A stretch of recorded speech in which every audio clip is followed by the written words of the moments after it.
Siap-siap. Assalamualaikum warahmatullahi wabarakatuh. Selamat siang Milton TV. Senang sekali saya Bian Oktario bisa hadir kembali menemani Anda pada siang hari ini di Bincang Hari ini. Dan seperti biasa kita akan menemani Anda dengan beragam perbincangan hangat tentang pemberitaan yang hangat. Dan bagaimana kabar Anda pada siang hari ini? Mudah-mudahan dalam keadaan yang baik-baik saja, sehat-sehat selalu, dan semoga diberikan kelancaran dalam menjalani aktivitasnya, termasuk untuk Anda pemirsa Sultan TV yang saat ini sedang menjalani ibadah puasa. Selamat menjalani ibadah puasa. Semoga lancar-lancar selalu hingga akhir Ramadan nanti. Dan di Bincang Hari ini, pada siang hari ini, kita akan berbincang-bincang tentang sesuatu yang belakangan ini sedang hangat menjadi perbincangan masyarakat, yaitu tentang disahkannya Undang-Undang TPKS, Tindak Pidana Kekerasan Seksual, yang mana ini menjadi salah satu penantian yang lumayan cukup panjang untuk masyarakat Indonesia untuk bisa mendapatkan perlindungan khususnya dari kejahatan dan juga mungkin kekerasan seksual. Dan seperti yang kita tahu, ini Undang-Undang TPKS ini resmi disahkan dalam rapat DPR RI beberapa waktu lalu, di mana pengesahannya ini menjadi angin segar dan hadiah bagi para korban pelecehan seksual dan juga mungkin masyarakat pada umumnya. Dan setidaknya ini ada 9 poin penting yang termaktub dalam undang-undang ini untuk melindungi korban pelecehan seksual dan juga masyarakat Indonesia. Lalu sebenarnya seberapa penting Undang-Undang TPKS ini untuk Indonesia? Nah, kita akan berbincang-bincang mengenai Undang-Undang TPKS ini bersama dengan Mbak Dia Puspitasari Sosio selaku Sekretaris Sarina Institute, dan sudah bersama kita. Assalamualaikum, selamat siang Mbak Dia. Waalaikumsalam warahmatullahi wabarakatuh. Selamat siang Mas Bian. Oke, gimana kabarnya pada siang hari ini? Alhamdulillah baik, masih lancar berpuasanya. Mas Bian gimana? Alhamdulillah, Lancar? lancar-lancar juga kita di sini. Walaupun cuacanya lumayan cukup panas nih ya. Betul. Sama di sini juga panas Mas Bian. Oke, ternyata di Madura saat ini juga lagi panas ya. Betul. Oke. Cukup panas. Oke, terima kasih Mbak Dia ya sudah mau meluangkan waktunya untuk bincang-bincang dengan kita untuk siang hari ini nih Mbak Dia nih. Dan kita pada siang hari ini membahas soal Undang-Undang TPKS, dan sebenarnya mungkin di awal ini kita mau mendengar dulu nih tanggapannya tentang disahkannya Undang-Undang TPKS, mungkin dari pandangan Mbak Dia atau mungkin juga teman-teman di Sarina Institute ini seperti apa ini? Oke. Terima kasih sebelumnya Mas Bian ya atas pertanyaannya. Kalau saya menyampaikan begini, bahwa dengan disahkannya RUU TPKS menjadi sebuah undang-undang ini, pertama adalah sebuah bentuk kemenangan kemanusiaan gitu. Karena seperti yang kita tahu bahwa RUU ini digagas sejak 2012. Dan baru disahkan di tahun 2022 ini butuh waktu yang sangat panjang, gitu.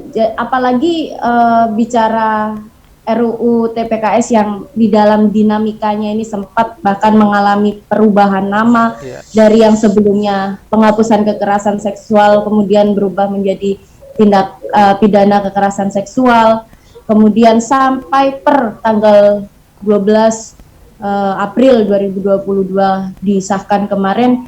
Ini tentu menjadi kemenangan bersama, itu yang pertama. Kemudian yang kedua, masih karena undang-undang ini masih menjadi regulasi yang sangat fresh gitu ya.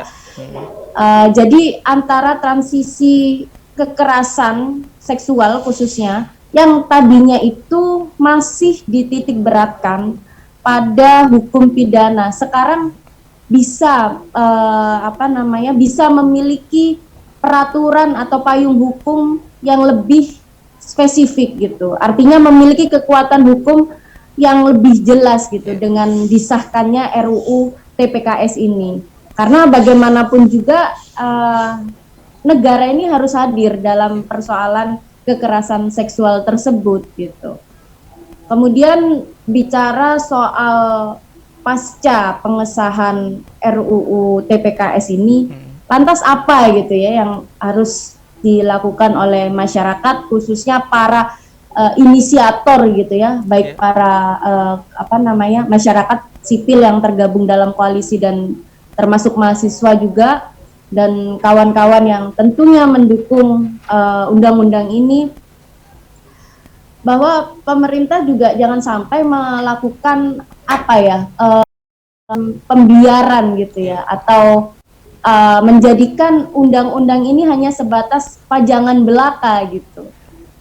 Baiknya segera dilakukan percepatan penerapan atau pelaksanaan undang-undang TPKS ini secara real, secara konkret, dan lebih spesifik lagi agar implementasinya itu sudah sudah bisa dilakukan sesuai dengan dasar yang ada di dalam undang-undang TPKS ini. Iya. Saya pikir itu dulu Mas Dian yang harus saya sampaikan, karena kalaupun undang-undang ini disahkan tapi tidak segera dilakukan percepatan penerapan atau pelaksanaan undang-undang, akan menjadi sebuah payung hukum, pajangan payung hukum aja gitu. Benar. Oke, dan sebenarnya kalau berbicara mengenai percepatan penerapan dari Undang-Undang TPKS ini sendiri, apakah masih ada kendala yang dihadapi atau sebenarnya ini atau segera bisa diterapkan? Sebenarnya ini sangat memungkinkan. Seperti apa nih, Mbak?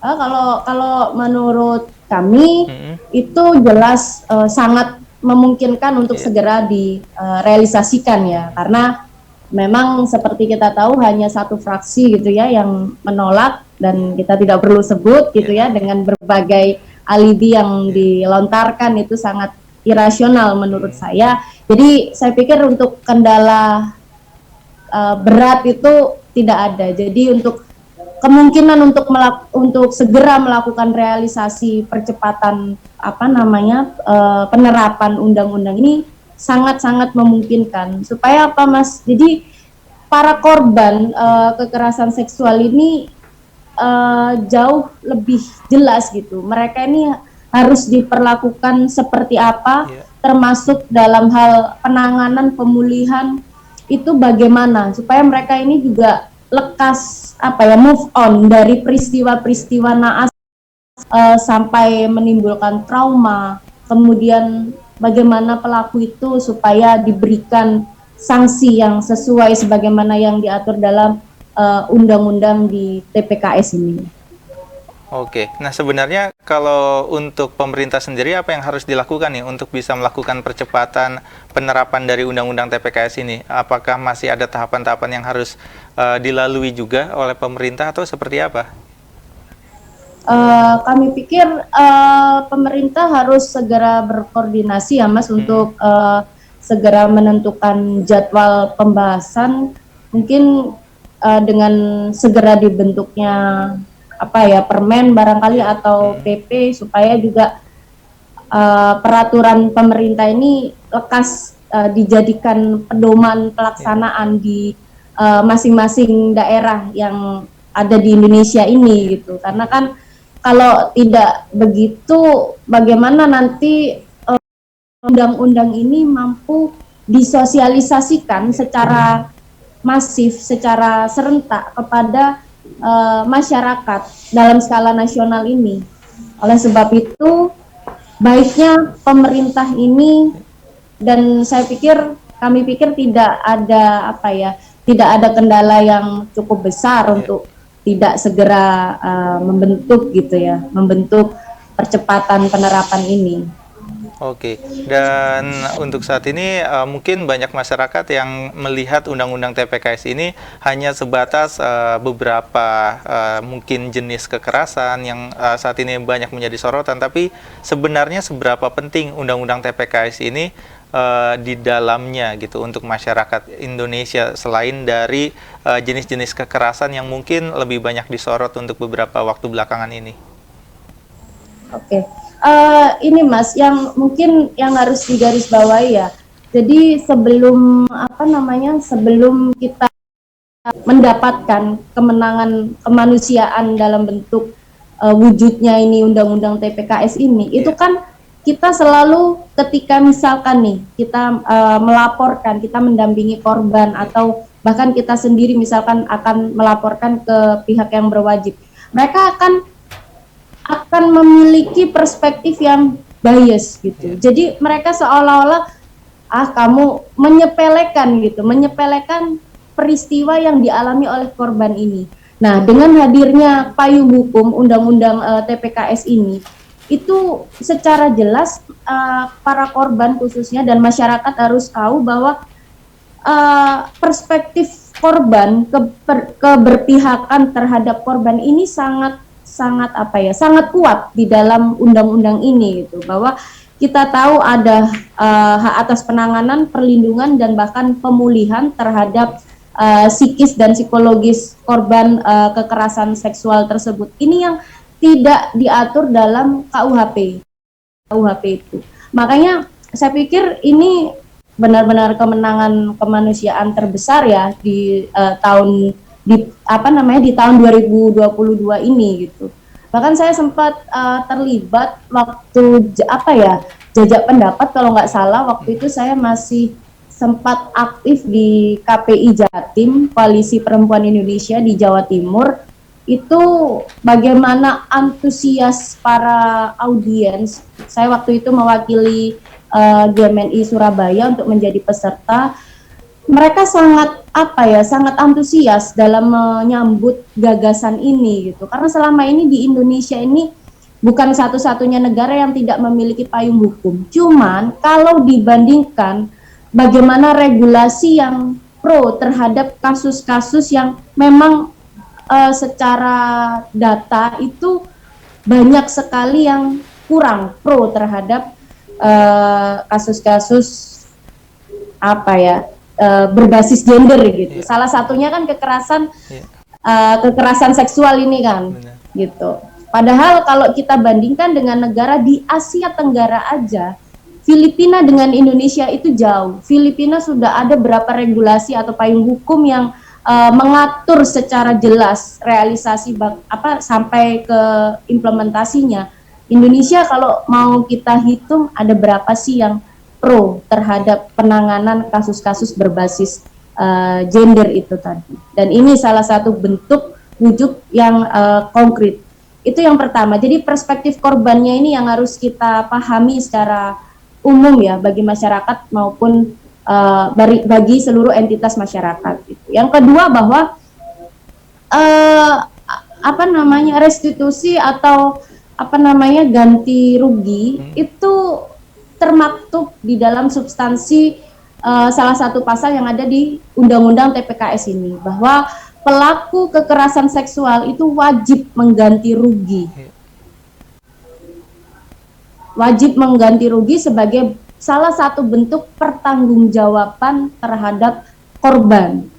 Jadi hal ini juga tidak ada di dalam KUHP kita gitu yang secara spesifik bicara soal kasus kekerasan seksual.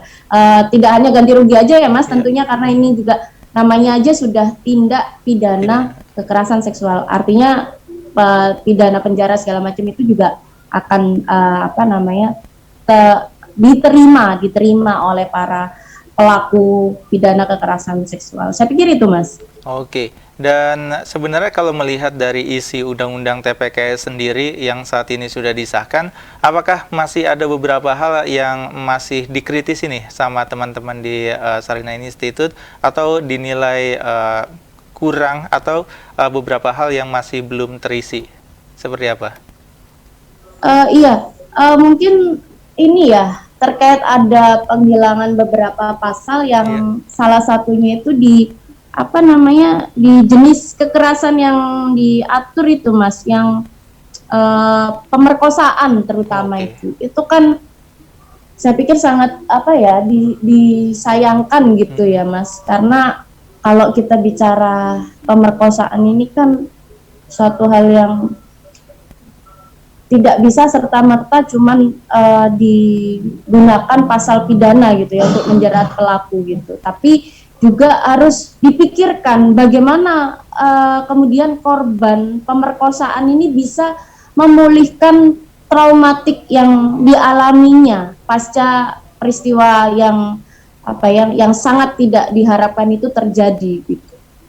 Dan berbagai perang argumentasi antara versi masyarakat sipil atau civil society dengan pemerintah sampai akhirnya ditemukan benang merah bahwa pemerkosaan ini tidak dimasukkan di dalam 9 poin atau 9 jenis kekerasan yang terakomodir di dalam RUU TPKS itu, karena sudah termasuk dalam pelecehan seksual fisik, misalkan salah satu argumentasinya begitu. Cuman seandainya dimasukkan menjadi 10 jenis kekerasan seksual yang diakomodir atau yang diatur oleh Undang-Undang TPKS ini sangat saya pikir sangat pas lah gitu. Oke, jadi ada juga kemarin saya sempat ini lagi ya, sempat sempat mendengar dan mendiskusikan beberapa hal terkait isu disabilitas di dalam RUU TPKS ini, Undang-Undang TPKS ini, karena ada beberapa pihak yang mengatakan bahwa isu disabilitas ini kenapa dihapus di dalam Undang-Undang TPKS ini? Apakah kemudian ini merepresentasikan bahwa undang-undang ini tidak pro terhadap disabilitas? Gitu. Barangkali mungkin rasionalisasi saya bukan demikian, tapi kan di dalam regulasi tersendiri itu kan undang-undang disabilitas itu kan sudah ada gitu. Kalaupun nanti misalkan ada disabilitas yang menjadi korban kekerasan seksual pelaku undang-undang TPKS ini, jadi tidak perlu dispesifikkan ini disabilitas gitu, dibahas secara khusus gitu, karena saya pikir negara dengan menghadirkan menghadirkan regulasi undang-undang TPKS ini sudah sangat representatif bahwa perspektif negara ini juga inklusif sebenarnya gitu. Jadi bukan semerta-merta ketika tidak ada disabilitas kemudian tidak pro terhadap para kaum disabilitas. Saya pikir begitu, Mas. Jadi ada dua hal yang mungkin cukup disayangkan ini tidak masuk ke dalam Undang-Undang TPKS ya. Dan mungkin kedepannya apakah ini bisa ada perbaikan atau tidak, mungkin akan kita bahas nih. Mungkinkah Undang-Undang TPKS ini kedepannya bisa mengakomodir dari dua hal yang tidak dimasukkan tadi itu, akan kita bahas setelah jeda nih Mbak ya. Jadi TV akan kita lanjutkan lagi perbincangan kita pada siang hari ini mengenai Undang-Undang TPKS bersama Mbak Dia Puspitasari S. Sosio selaku Sekretaris Sarina Institute. Jadi pastikan Anda tetap bersama kami di Talk Show Bincang hari ini spesial Ramadan.